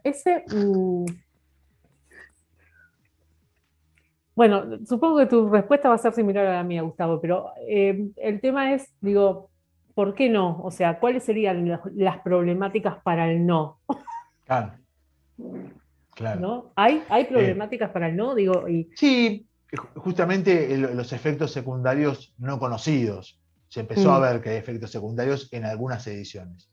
Pero cada vez, como decía uno en una empresa en la que trabajaba grande, venía el gerente, que era un chupamedia bárbaro, y nos decía, nosotros éramos investigadores, ¿no? Trabajábamos en reproducción de vacas y ovejas, y me decía, me voy de este centro con el convencimiento de que día a día aumenta el conocimiento y disminuye la incertidumbre. Y esta frase ahora la entiendo, sí, con el CRISPR está pasando eso.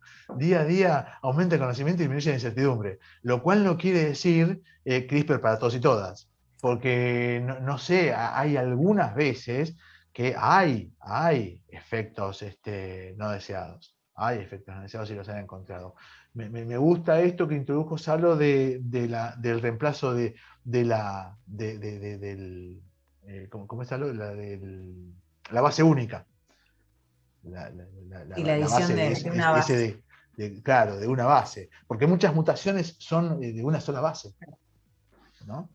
Incluso ahí en el video en la serie que les recomendamos como para chusmear un poco los escenarios de CRISPR, en el caso del nene parece que finalmente, digamos, soportó la intervención y está todavía recuperándose y no se sabe finalmente qué es el desenlace, digamos, de la intervención, pero en el caso del chico que tenía, ¿cómo se llama esa enfermedad? AM1, la de atrofia Atrofia muscular, muscular espinal, AME. Claro. no pudieron, digamos, no Era un chico hicieron grande. intervención, sí, y no resultó. Entonces el problema yo creo que, o sea, ¿por qué? No lo pensaría tal vez como por qué no, pero sí pensaría mucho en cómo manejar las expectativas frente a las intervenciones. Porque uno dice, bueno, a priori tal vez no genera ¿no? una sensación de que esto no va a funcionar, pero si la persona, es la familia la que tiene un hijo con esa problemática y cree que esto va a ser la solución, el manejo de las expectativas muchas veces, por cómo se presenta en los medios, como bueno, CRISPR ahora Claro. te cura de todo, como que viste, no te vas a morir, tenés un cáncer, no sé qué, te vas a curar con esto. Entonces, el manejo de las expectativas me parece que es un punto como a tener en cuenta. Y viste en esa serie documental cómo los padres de este chico grande presionan hasta que consiguen que el seguro de salud les cubra esto, y en realidad termina siendo un tratamiento fútil, porque es carísimo y no tiene ningún resultado. ¿Viste? Y a veces, con algunas leyes de fertilidad, en un principio, sin límites de edad, se metieron muchos tratamientos futiles, ¿no? Esos que con un amparo le decían hasta que se quede embarazada. ¿Se acuerdan que había de esos? Sí, Había. sí, sí, sí. Bueno, claro, sí, sí, desde la salud mental, sí, pensar esto un poco el límite, ¿no? O pensar, Claro. sí, pero lo pensaba, digo, pensando en la evolución de la especie, tal vez, ¿no? Digo, ¿por qué no? ¿Qué sé yo? Está bien, estamos en fases experimentales y tiene sus complejidades. Eh, Sí, pero así bueno, como hoy todos los autos usan rueda, en claro, claro. 300 años, muchas técnicas van a usar CRISPR y va a ser vieja. Y va a Sí, ser vieja CRISPR en 300 años.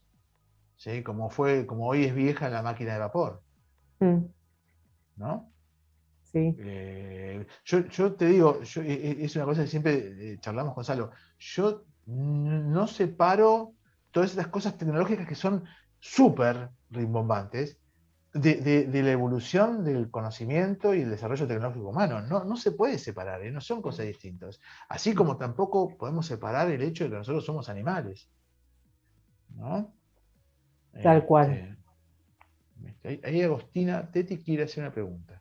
Ah, sí, hago seguro porque está súper interesado en el tema. A Sí, ver, ya me spoileó la profe, porque estoy haciendo mi trabajo práctico de la materia que estoy cursando sobre una lectura bioética acerca de la utilización del CRISPR-Cas y también la edición genómica. Yo Estás en la entrevisté a, presencia de la persona indicada. Acá Natalia Salomé Lima le ha sacado bueno, punta al lápiz con esto. yo averigüé sobre el caso del doctor chino que Sí, realizó el experimento con el CRISPR-Cas con los embriones y sí. entrevisté a a una bioquímica que está trabajando como genetista. Y me comentó que, por ejemplo, en este caso, lo del CRISPR-Cas no logró realizar lo de los receptores del VIH. O sea, no lo logró. Ah, Y ¿no? es más, las niñas desarrollaron mosaicismo. Fue aún peor lo que Mirá pasó. vos, mirá vos. Pero mosaicismo para el gen, Porque en realidad... Ella me lo explicó como que distintos órganos de las chicas tenían como distinto ADN. Era Sí, medio claro, o complejo. sea, unas células tenían el gen y otras no lo tenían. Tenían el otro gen. Claro, claro, una cosa así. Sí, sí, sí, sí. Bueno, y lo que pasa es que es lógico, porque el embrión, ¿por qué lo tuvo que hacer con el ovocito? Le tuvo que agarrar un espermatozoide, agarrar CRISPR, agarrar el gen y a inyectarlo, ¿no? Pero llega un momento, el embrión es los pronúcleos, 2 células, 4, 8, 16, ¿no?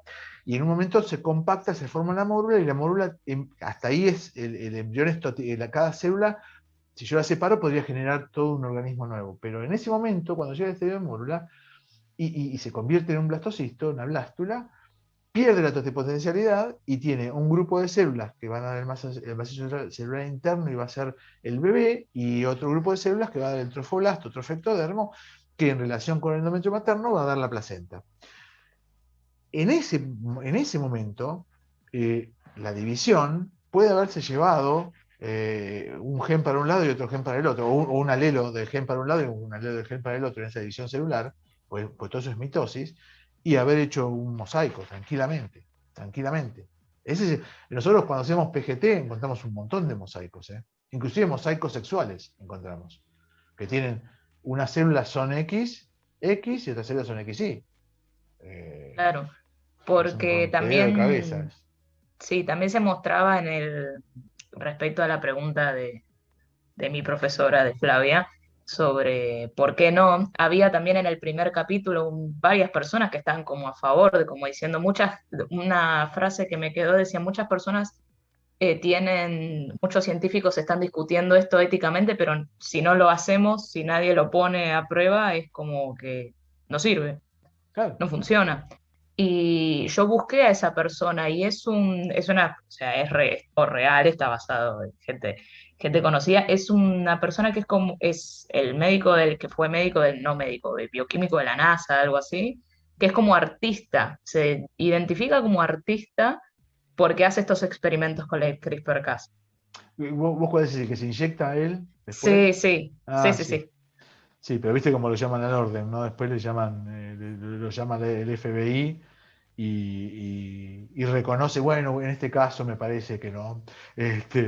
Claro, es Tiene. una línea muy fina Sí, porque es justamente eso, porque vos decís, sí, se puede hacer, ¿por qué no mejorar al propio ser humano? Porque vos habías mencionado de que el ser humano es parte de la naturaleza, pero está destinado a modificar la naturaleza también claro, constantemente. claro. Pero a la vez, ¿qué pasa con estas nenas? ¿Por qué, por ejemplo, hicieron esta modificación, pero ahora estas chicas ni siquiera lograron tener o sea, el tema del VIH? Es más, desarrollaron mosaicismo, o sea, es Mirá como, vos.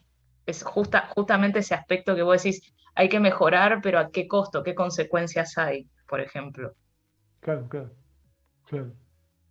Sí, por eso, trabajar con células germinales tiene cosas colaterales, ¿viste? No es solamente esto que te digo de agarro y lo hago una semilla y después, ¿viste? A veces la semilla no anduvo, dice, bueno, ya está.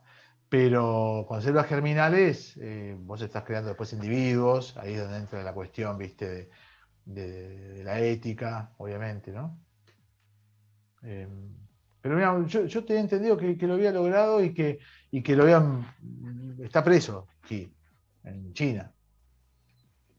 Que Sí, lo yo lo necesitan. último que supe del caso ese también había tratado de averiguar, o sea, creo que no se sabe más nada de las nenas, pero lo último que había escuchado yo de las mellizas era que este gen que él trató de alterar o de modificar, además como de ser la puerta de entrada para tratar de que las nenas sean resistentes, digamos, al HIV, tenía funcionalidades también relacionadas con la memoria, con la cognición. O sea, el problema es que no se termina de saber, es tan complejo poder, no es que un gen sirve para una cosa, tal vez, No, bueno, vos seguro, justo lo seguro, explicabas, ¿no?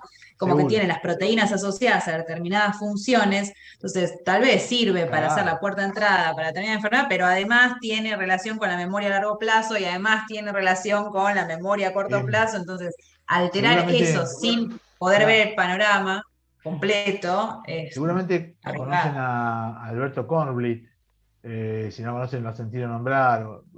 Él trabaja en algo que se llama slicing proteico, que es, nosotros somos todo proteínas, nuestras enzimas, nuestra piel, los ojos, ¿no? Somos proteínas, lo que le decía, el aparato citoplasmático, todo.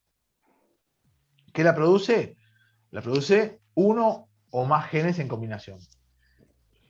Entonces, viene el ADN, se abre, viene un molde que lo copia, sale, que es el ARN mensajero, sale del núcleo, entra al citoplasma y de nuevo, por densidad, por estar, se le van pegando aminoácidos y se le pega uno y después se le pega otro, se le pega otro y se hace una proteína.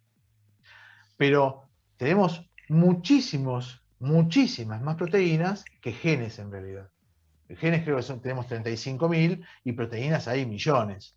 Entonces, ¿cómo puede ser? Si antes la teoría era un gen, una proteína, ahora resulta que es, ¿cómo hacemos para que haya tantos millones de proteínas? Bueno, ese es el slicing genético, el slicing proteico, que es la combinación, la permutación de expresiones de diferentes genes, cómo se van juntando, cómo se van combinando para dar determinada proteína. Es lógico pensar, Salo, que si vos estás afectando un gen, eso tenga una cascada, tipo efecto dominó. Yo sí, mira, tiene los ojos bárbaros, pero resulta que la proteína no sé cuánto está alterada. Y son un montón de proteínas. Y no es solo la piel o los ojos, es las enzimas, es receptores, las quimoquinas que están en la inflamación, un montón de cosas, ¿no?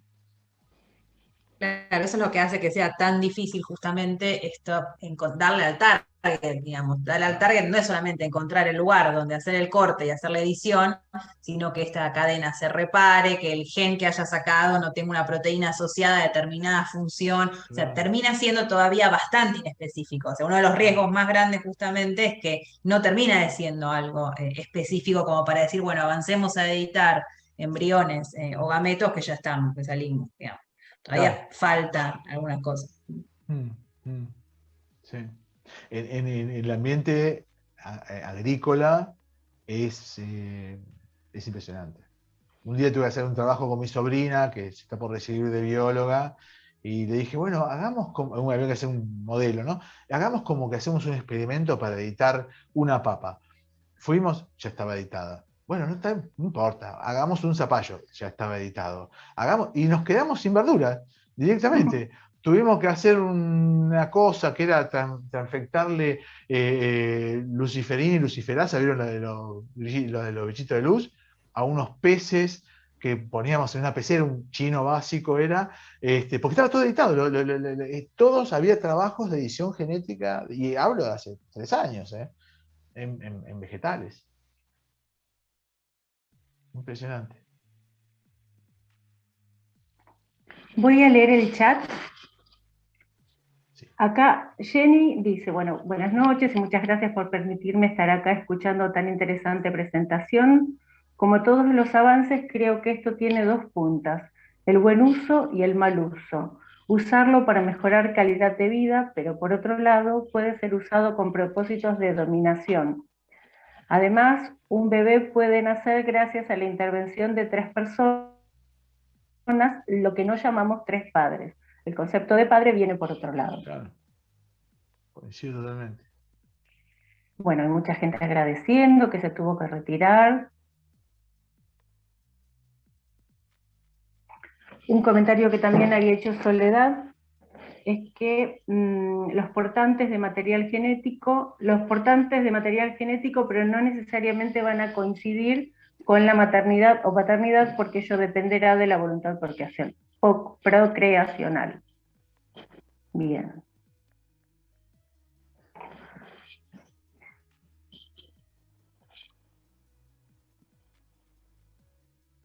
Ese es otro debate aparte, ¿no? Voluntad procreacional, ver su filiación, deseo, o sea, como para hacer un conversatorio con abogados, psicoanalistas y abogados.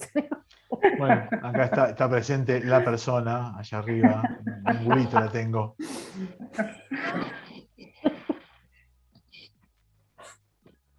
Es nuestra abogada de consulta para todo, Mariana. Sí, otra genia, sí. Esta semana la tuvimos. ¿No? Un partido de básquet te jugaste, Mariana.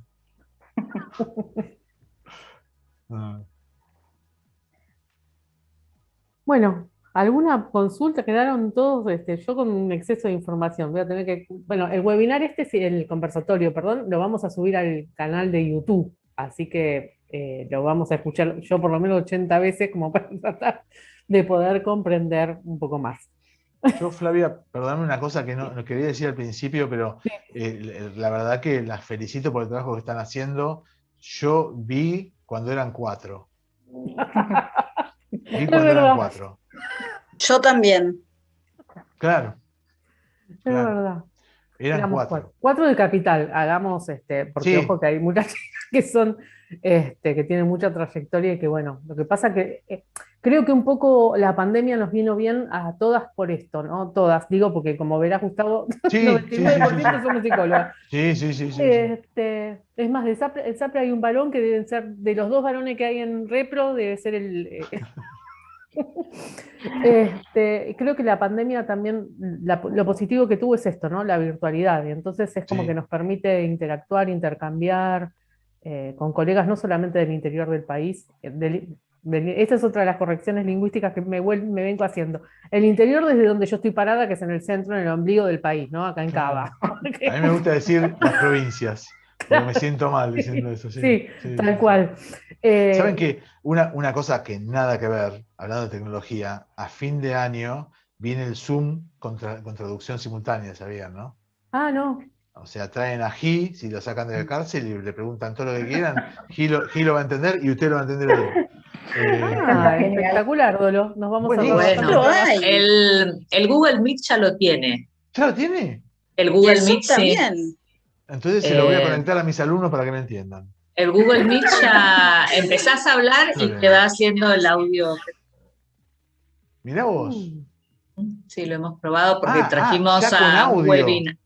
No, por ejemplo, uno habla en español y sale. ¿Y abajo? Ah, buenísimo. Sí. Pero el Zoom también, ¿eh?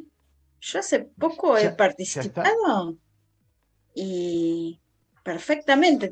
Abajo tenías un mundito que tocas y en el idioma que querés. Ah, mirá vos. Claro, pero ahí tienes a alguien traduciendo. Ah, sí, bueno. Acá en esto no, esto es la aplicación. Ah, esto es traducción. Ah, la aplicación. Acaban de comprar una empresa de inteligencia artificial para hacerlo. Me parece excelente. Bueno, felicitaciones a ambos de parte mía. Bueno, agradecida. Sí, la verdad que son maravillosos, ¿eh? Son tan claros. Sí. La verdad que es un lujo. Muchas gracias. Y buenísima también que nos acercaron la serie, que yo la verdad que no la había visto. Sí, véanla, también. que no la vieron todavía, véanla, está muy buena. Súper recomendable. Súper. Vigente.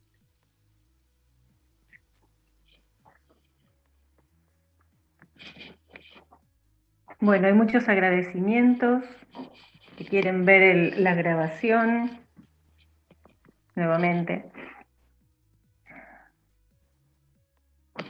También la tenemos que editar. Ya estamos hablando de ediciones. Usamos YouCut. Así que le hacemos una breve edición. Siempre que ustedes autoricen, porque somos editores, que se pueda subir a YouTube para libre acceso para ustedes. Buenísimo. Excelentes expositores. Muchas gracias. Pato de Córdoba. Gracias. Muchas gracias. Bueno, cualquier cosa que quieran, nada, que les haya quedado así, alguna reflexión, alguna pregunta, lo que quieran saber, nos contactan. Ya saben dónde encontrarnos. Sí. Muchas gracias y me parece que por los tiempos, para los también a ustedes, y agradeciéndoles, me parece que está bueno. Sí, yo estaba... Muchísimas gracias por la invitación, la felicito. Realmente. Muchas gracias. Gracias a fascinante. Gracias a todos. Bueno, pero es gracias a la colaboración de todos y todas, ¿no? Porque realmente no somos, o sea, nosotros por ahí desde adentro, Pero esto del tiempo que ustedes ceden, el transmitir tan claramente conceptos tan complejos, eso hace mucho también a que esto sea posible, ¿eh? Así que Bueno, la muchas realidad gracias. es que muchas gracias a ustedes también. Siguen felicitando acá en los chats. Sí, sí. Los siguen, no sé si los están Muchas leyendo. gracias. Sí. Bueno, cortamos la grabación y así